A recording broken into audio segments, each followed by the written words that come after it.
Good evening, movie fans. This is Joe at the movies, and tonight I'm going to be talking about Tenet. Tenet is a 2020 film. It was released in August of 2020, as many of you know, in the midst of the COVID-19 pandemic. It was written and directed by Christopher Nolan, starring John David Washington, Robert Pattinson, Elizabeth Debicki, and Kenneth Branagh.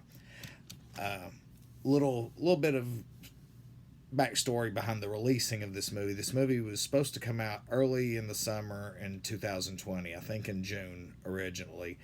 And due to the pandemic, everything, as many of you know, has been pushed back or released on demand early.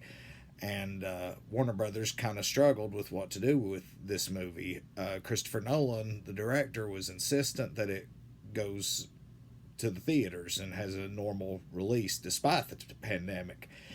I think he kind of thought, and Warner Brothers hoped, that Tenet would be the movie to bring people back to the theaters. But as we all know, due to what happens with this virus, that was not possible, and it did not. The movie's production budget was around $205 million, and while the movie did fairly well, I think, considering the pandemic, making around $360 million, that's not enough to make it profitable, counting the cut the theaters get and all the other back end deals. Like Christopher Nolan, I heard, got 20% off the top, which is huge for any director. I've never heard of a director getting those kind of points on a movie. But that's due to his past pedigree. He's a very successful director for Warner Brothers. And I'm going to talk a little more about him at the end of the video. But as for Tenet, this was the movie that was that they hoped would bring people back to the theaters, and it wasn't. I knew it would not be from the get-go. I thought it was a very bad idea to release this movie, especially with the budget that it had, because $205 million is a whole lot of money, even by today's standards for movies, and you kind of need to guarantee the studio a profit when you're going to spend that kind of money, and they did not, and like I said, I knew this would not be the movie. But to be fair, I don't think any movie that needed that kind of box office return would have been successful this past summer. So I'm not saying that that's an indictment on the quality of the movie, but I want to get into the quality of the movie. So what's this movie about? If you saw the previews, you might have been like me and didn't know what the movie was about. So I finally watched the movie recently, and as you could tell from the previews, it is an action movie with a sci-fi twist. It's more of a sci-fi movie, though, in reality, with an action movie twist, to be honest. The protagonist, played by John David Washington, at the beginning of the movie is a spy working for, I think, the CIA.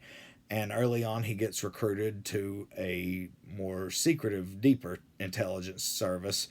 And their purpose is to fight a temporal Cold War and keep it from turning into a hot war, which would cause World War III, according to the person who recruits him.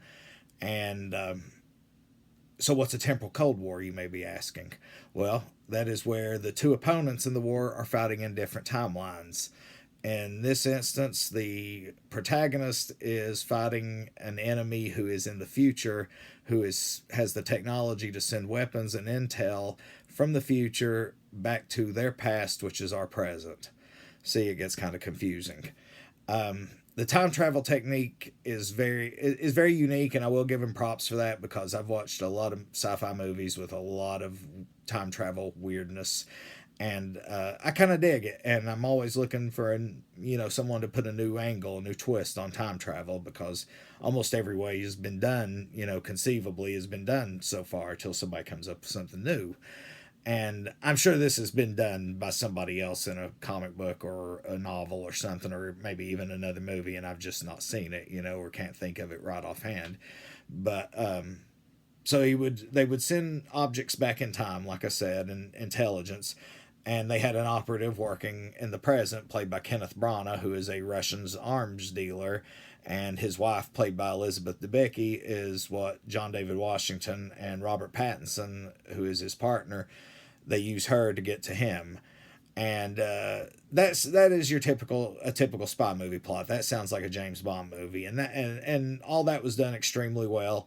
The movie was shot very well. Some of the action sequences were wild because you would have, like a car or a person sometimes moving backwards in time, and it's kind of hard to explain, and you may be sitting there confused, not knowing what I'm talking about. You kind of just have to see the movie for yourself to kind of get that. And which also brings me to one of my big criticisms of this movie is that the reason why it's so hard for me to explain this movie is because I think they overcomplicated the time travel mechanism, which has happened a lot of times in movies in the past. Is they, in a sci-fi movie or fantasy movie, you still have to establish the rules in which your sci-fi or fantasy elements work, and those rules, you need to stick to your rules that you establish, or else the movie, has makes no sense, And even though you're dealing with things that aren't in our reality, to make it entertaining, at least for me, you need to make it make sense to me. And I think he overcomplicated the time travel mechanism, and I think it caused him to actually break his own rules in the third act. I'm not going to get into the details of that because that would get into major spoilers for the movie.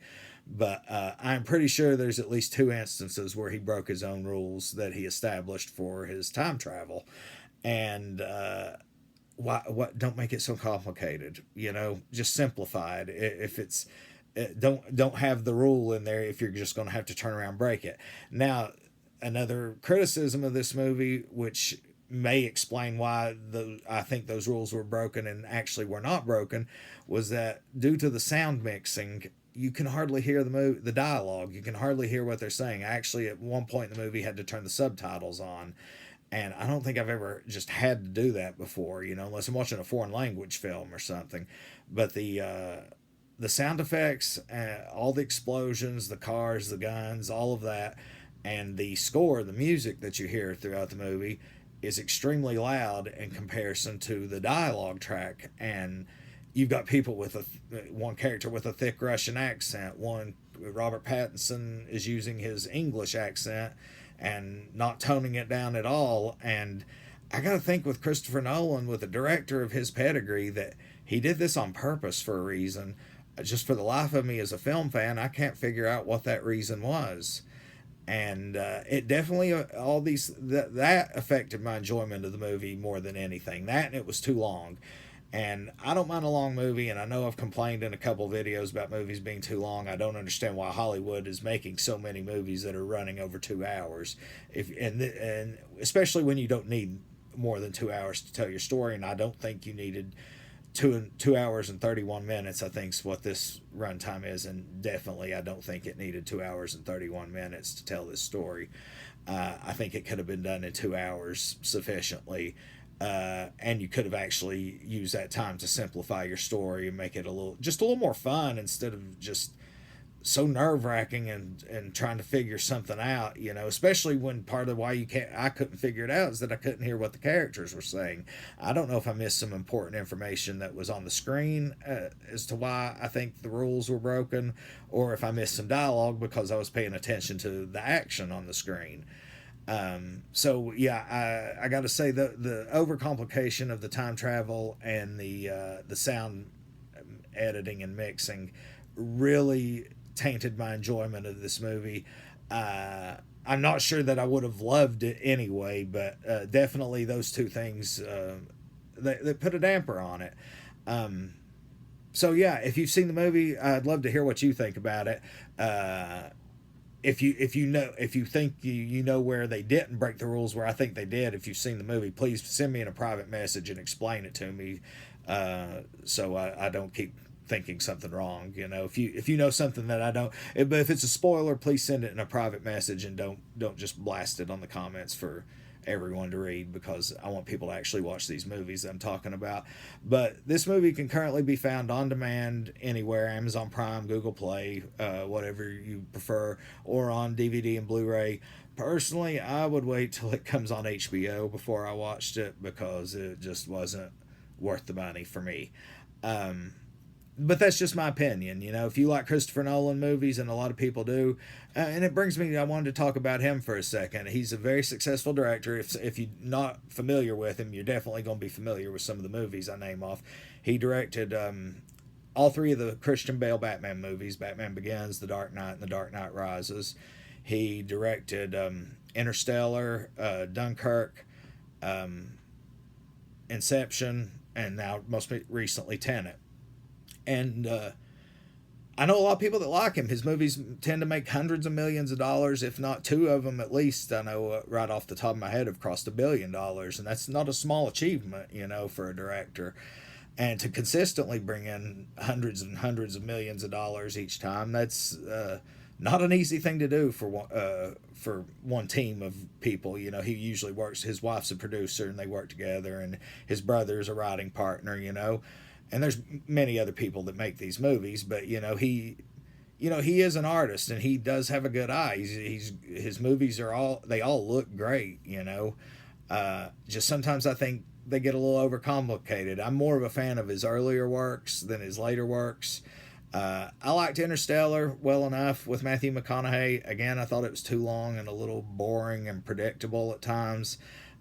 Same with Inception. A lot of people I know love Inception, but to me, I just, I thought it was a little boring and a little bit predictable. It looked real cool, but, looking cool's not enough sometimes. Not when your movies typically run 2.5 to 3 hours. I'm a big fan of his first Batman movie, or his first two Batman movies, The Dark Knight and Batman Begins. Batman Begins is my favorite Batman movie of all time, though. I think it is the best telling of Batman's origin. I think he nailed it. He knocked it out of the park. And the next movie he did, right after Batman Begins, was a movie called The Prestige with Christian Bale again and Hugh Jackman. So you could see Batman and Wolverine in the same movie. But they're not playing Batman and Wolverine, obviously. That movie's about two rival magicians at the turn of the 20th century. And it is a fantastic film. I recommend anyone who just likes good dramas and good period pieces to pick up The Prestige and watch it.